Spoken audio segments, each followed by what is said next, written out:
meron ng ebidensyang unti-unting lumalabas na hindi po si Romualdez lamang ang mastermind kung hindi mismong si Bongbong Marcos. Naku po. Konis, pasok dun sa kwento ninyo, yun lang ang iimbitahan ninyo.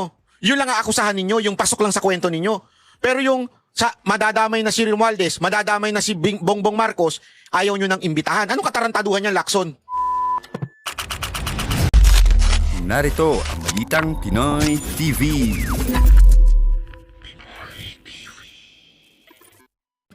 Text message na tumanggap talaga ng kickback si Marcos. Naku po, lumalabas ngayong araw na ito. Tsaka ng mga nakaraang araw. Ang lupit po talaga nga ng mga meron ng ebidensyang unti-unting lumalabas na hindi po si Romualdez lamang ang mastermind kung hindi mismong si Bongbong Marcos. Naku po. Alam mo pag mga ganyang klaseng balita yan, pag may ebidensya, sana naman pakinggan at hindi lang basta-basta sasabihin na naman nung palingkera dun sa Malacanang na fake news yan. Kasi merong ebidensya na lumalabas At hindi po ito nanggagaling sa mga vlogger laang. Baka sabihin ninyo galing sa vlogger ito. Hindi po. Nanggaling po ito sa mga congressman din. At sila mismo nakakita. Marami po silang nakakita ng text message na yon. Naku, yari ka, huli ka. Gago! Pero meron nga tayong sinasabi, huli pero hindi kulong. Gago! Para yung mga jowa ninyong lagi nagpapalusot, di ba? Huli pero di kulong.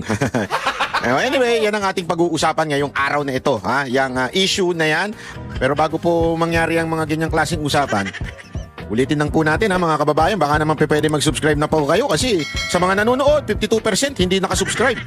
Okay. Ito na nga, pag-usapan na po natin. Kaya nga sabi ko din sa kanila, assurance ko sa pamilya Duterte, basta ang Banateros, Duterte lang.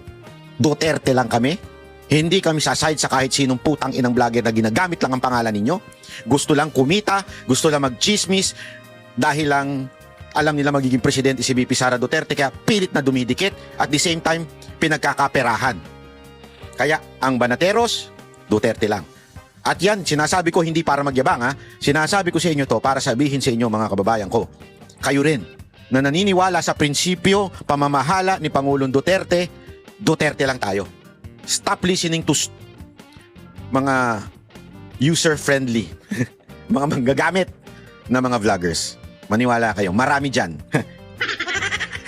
Kung chismoso lang ako Kung gusto nyo malaman, tanongin si Boss Dada. Yan, chismoso yan. Tuloy natin to Panoorin na natin to. Simula tayo.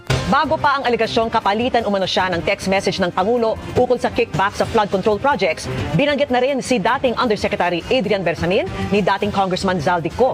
Si Bersamin umano ang nagkumpirma kay Co na utos ng Pangulo na magsingit ng 100 billion pesos sa 2025 budget.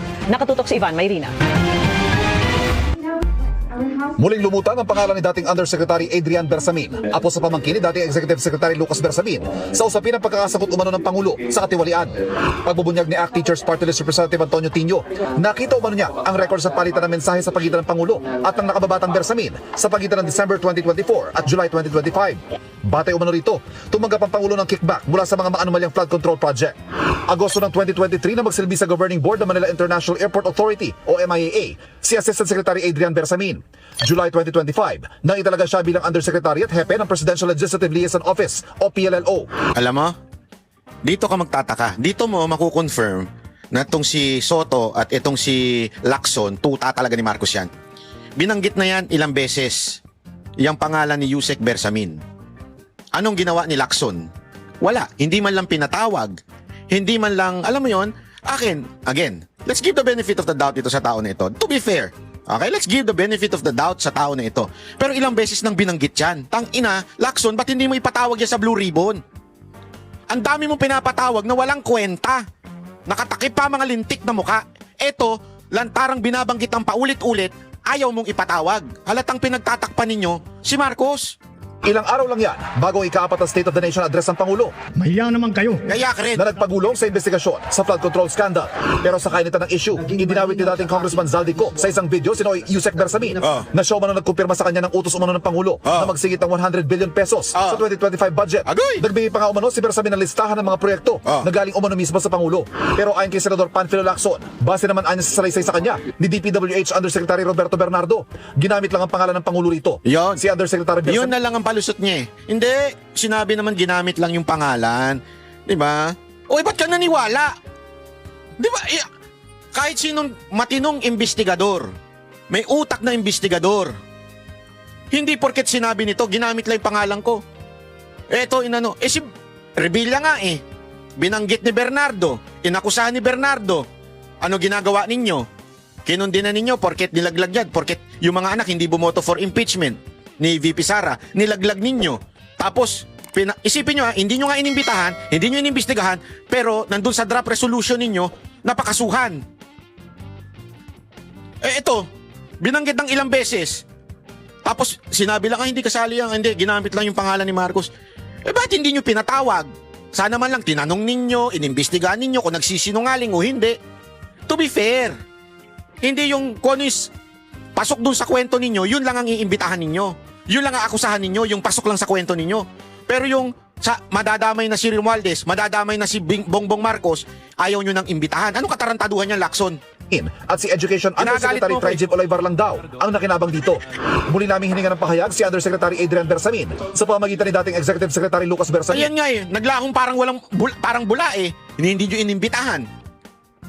Yung tatlong nag-resign na sekretary na binanggit, bakit hindi nyo inimbitahan? Putang, inandukuhan to Pero hindi pa kanya ito sasagot o magbibigay ng reaksyon sa ngayon. Pero nangako nakatatandang Bersamin na sasagutin ng apo ang mga aligasyon sa takdang panahon. Dati na itinanggi ni Bersamin at Olivar ang mga aligasyon. Para sa GMA Integrated News, Ivan Mayrina, nakatutok, 24 oras. Di ba? O ito, panoorin nyo ito Makikita ninyo yung a little bit story about this text message, di umano, allegedly, ni Bongbong Marcos mismo ni Bongbong Marcos. Text ni Bongbong Marcos. And joining us this morning is Caloocan 2nd District Representative Egay Irisa himself. Good morning, Congressman, and welcome to Morning Matters. Morning. Okay, Congressman, marami po tayong pag-uusapan this morning, but let's start with the supposed text messages between President Marcos and former USEC Adrian Bersamin. You said, Kong, na nakita nyo ito personally, but tell us what exactly did you see in these documents and how convincing were they for you? Well, there were exchanges of text messages between the allegedly from the cell phone number of the president. Meron pinakitang number, smart 0918, hindi ko lang matandaan kung ano yung mga kasalat na numbers, at yung isang number din daw na according to Congressman Leguiste from the cell phone of USEC Adrian Bersamin. So pinakita sa amin yung buo, medyo detalyado, which includes also text messages na hindi lang tungkol sa dito sa almost 8 billion, kundi meron ding mga ibang text messages tungkol sa ibang matters. But could you confirm, Congressman, that this number is actually the President's cell phone number, since yung nakita nyo lang po ay parang 0918? Hindi ko alam, number nga ito ng Presidente. Sasabi ko lang, medyo detailed talaga yung conversation between those two numbers. And according to Congressman Leguiste, got hold of it because USEC Bersamin went to his house to prepare an affidavit after Senator Lacson, chairman of the Blue Ribbon Committee, named the Bersamins as recipients of the Bernardo 8 billion kickback. So natatakot sila na maging fall guy sila. So gumawa sila ng affidavit doon sa bahay. In one instance, pinakita ni Congressman Leguiste yung TV footage nung pagdating ni USEC Bersamin sa kanyang bahay sa Taal, Batangas. And I remember that Representative Tino also mentioned that there was even a supposed text message, Congressman, nung 2 billion peso delivery sa Nara residence. Is this the same address? Patay ka doon. Nara residence. Pang social yun. Pang lasyalayan yan. Tsaka Chineyan. Nara residence. Na tinutukoy din ni former Congressman Zaldico, where he delivered sa bahay umano ng presidente doon sa Forbes Park na Nara Street din. Wala namang nabanggit na gano'n kasi Nara lang, nakalagay Nara. Okay. Parang ang instruction allegedly ng presidente ay to bring the 2 billion Nara. Yun lang, parang Nara. Then may binanggit na pangalan ko na hindi ko na matandaan. So, medyo detalyado talaga. Kaya nga sabi ko na nalulungkot ako dahil pinatay kagad ng Committee on Justice yung impeachment complaint against the President. Samantalang... Ayan, isa pa yan. Maano sana Maki-question sana, mahuhukay na eh. May imbestigahan na, pinatay nila yung impeachment complaint. Sa Rule 3, Section 5, yung aming impeachment rules, yung determination ng sufficiency in substance, dapat simple lang. Kung may allegations o may cital of facts, tapos kung may nexus ito dun sa isang impeachment offense. Meron naman, kaya lang pinatay kagad. So hindi nagkaroon ng pagkakataon na may presenta ng mga bayan black ng kanilang ebidensya at hindi rin nagkaroon ng pagkakataon para madepensa ng ating pang. This effect is called. But in other words, Congressman, personally, would you say na kayo po ay convinced that these screenshots and ledgers and materials are legitimate? At it's highly improbable that they were falsified. And do you think Congressman Levista can actually vouch for the authenticity of these documents, or would it still need further verification? Well, kailangan talaga i-verify, pero masyadong detailed yung conversation. At ang sabi sa akin, itong Leviste, marami pa, hindi pinakita ka. And it was shown not only to me, but not only to Congressman Pino, but three other congressmen. In the interest of transparency, Kong, are you willing to publicly release these screenshots, or do you even have a copy po? No. Congressman Levista didn't give us a copy. Actually, we are asking him to give us a copy. Pero marami siyang. Alam mo, minsan talaga nagugulan ako dito kay Libiste. Sorry ha. Pasensya na. Alam ko magaling siya. Minsan tumatayo siya. Siya na nga lang yung tumatayo. Tsaka itong si Barsaga. Pero minsan ang gulo-gulo kasi. Alam mo kaya nakakabwisit at nabibwisit yung ibang tao. Honestly I'm speaking outside. Okay? Ibig sabihin, I'm speaking not kung ako ay hindi Duterte supporter, kung hindi ako anti-Marcos. Ha? Ang gulo-gulo niya kasi. Minsan may sasabihin siya, unti-unti pa. Pwede ba, diretsuin mo na lang? Ano ba talaga? Ano yung mga ebidensya mo? Kasi nag-aantay daw sa proper time.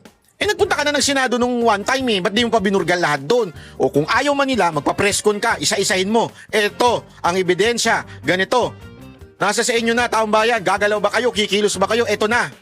Hindi yung unti-unti, bukas may iba na naman, may bago na naman. Sa susunod na araw, sasabihin mo, pinabakasyon ka. Kinausap ka ng nanay mo, na lagi na lang ganun eh. Sorry I'm not against you. Okay, suportado kita sa mga panawagan mo dyan. Pero wag mo nang inuunti-unti kasi yung drama minsan nakakabwisit yan eh. Sa totoo lang, nakakabwisit na. Tuloy. Mga doubts, marami siyang. Sabi ko nga sa kanya, you have to take the risk. Kung naniniwala ka dyan, yung ginawa, dapat you have to take the risk. Yun ang patok sa kanya. Kong, what do you know about Undersecretary Adrian Bersamin? How heavily involved is he in these alleged kickbacks, itong mga SOPs? I know his name has already been floated in the hearings doon sa flood control investigation. Pero what do you know about Yusek Bersamin? Wala, hindi ko naman siya. Na-meet ko siya siguro once or twice. Pero alam mo, ang problema kasi, yung investigation mismo ng gobyerno, laging humihinto. For example, ICI. Diba, nakita naman natin, walang pinuntahan. Dahil nagre-resign, hindi napondohan, hindi nabigyan ng mga staff na hindi na supportahan ng gobyerno. So, hindi nakapag-imbestiga hanggang mag-resign na yung dalawa. So, yung resignation is, I think, is a form of protest because kung meron lang silang, kung nasuportahan sila, hindi siguro sila mag-resign. Then, suddenly, yung committee on, the Ribbon Committee of Senator Lacson, diba, binanggit niya si mga Bersamin, pero hindi niya pinatawad. Pagkatapos hindi niya na binanggit. Pero sinabi niya, hindi nakarating kay Presidente yung 8 billion, nagpanggap lang ang mga Bersamin, sila ang nakinabang. After that, hininto niya na investigation. So, yun na nga eh. Pagtaka talaga. Tapos ito namang impeachment complaint, may paraan na sana para mailabas yung mga ebidensya, pinatay din kagad. So nakakapagtaka. Pero ako, siyempre, simple lang sinasabi ko, matagal na. 2023, 2024, 2025 national budget. Unprecedented in the history of our country, 1.45 trillion in insertions, diversions, and amendments. Nakalagay nakalaan para sa mahalagang proyekto ng gobyerno, inilipat para sa mga flood control at mga anomalyang proyekto. Bakit pinayagan ng Pangulo? Hindi niya na-explain. Bakit siya pumayag? Hindi naman isang taon lang, baka napalustan siya, pero 3 taon sunod-sunod. Yun talaga yun. 3 taon sunod-sunod. Tapos, wala lang. Walang substance daw yung impeachment sa kanya. Alam mo, yung mga akusasyon ng mga ilang pinklawan at dilawan at mga loyalistang tanso na sinasabi nila, dapat talaga ma-impeach na yun si VP Sara Duterte para panagutin at sagutin niya mga katanungan. Ang ina, sinagot na ng paulit-ulit, kowa na nga ang sumagot eh. Etong si Marcos, sagutin niya rin bakit niya pinirmahan. 3 beses sunod-sunod ang mga corrupt budget, mga insertion, allocation, bakit niya pinirmahan? Yan ang dapat niya sagutin. 'Di ba? Kung wala talaga siyang involvement sa allocation, sa insertion, dapat niyang sagutin yan. Tapos ibabaling nila sa ibang tao. Eto nga, tingnan ninyo yung ginawa dito. Binaboy na naman itong kay Revilla eh. Papakita ko sa inyo kung paano nila ginagago yung issue kay Revilla ha. Mantakin mo una, 4 sila sa kaso, biglang siya na lang mag-isa. Di ba? Para magkaroon ng laman nung una, 4 pa daw sila, ngayon tinanggal na yung iba. Alam mo yun, ang gago eh. Oh. Naghain ng counter affidavit si dating Senador Bong Revilla nang humarap sa preliminary investigation para sa reklamong plunder kaugnay sa manumalyang flood control project. Pero ikinagulat ng kampo ng dating senador na siya na lang ang natirang respondent dahil naging witness na ang iba. Ang sagot ng Justice Department sa pagtutok ni Sandra Halatang halata eh. Kung talagang gusto ninyong panagutin, kung talagang totoong pananagutin ninyo ang mga nagkasala, di umano. Bakit di nyo kinasuhan? Ngayon gagawin nyo na silang witness para lang yung isang tao madiin. So, it's not really for anti-corruption crusade, but it's really mission to destroy Revilla. Yun lang yun eh. It's not really for anti-corruption. It's destroying the name of Revilla. Aldo. Nagtipon sa labas ng Department of Justice ang mga taga-suporta ni dating Senador Bong Revilla sa kanyang pagdalo Legit yan. Mga organic yan. sa preliminary investigation para sa kinakaharap niyang reklamong plunder. Kaugnay ito ng maanumalya umanong flood control projects. Nagbigay ng maikling pahayag si Revilla pagkatapos dumalo. Ito na nga mga kabalita. Ano na ang masasabi nyo patungkol sa balitang ito? Please comment down below mga kabalita. Pag-usapan natin yan sa comment section. At kung di ka pa nakasubscribe sa ating channel, baka naman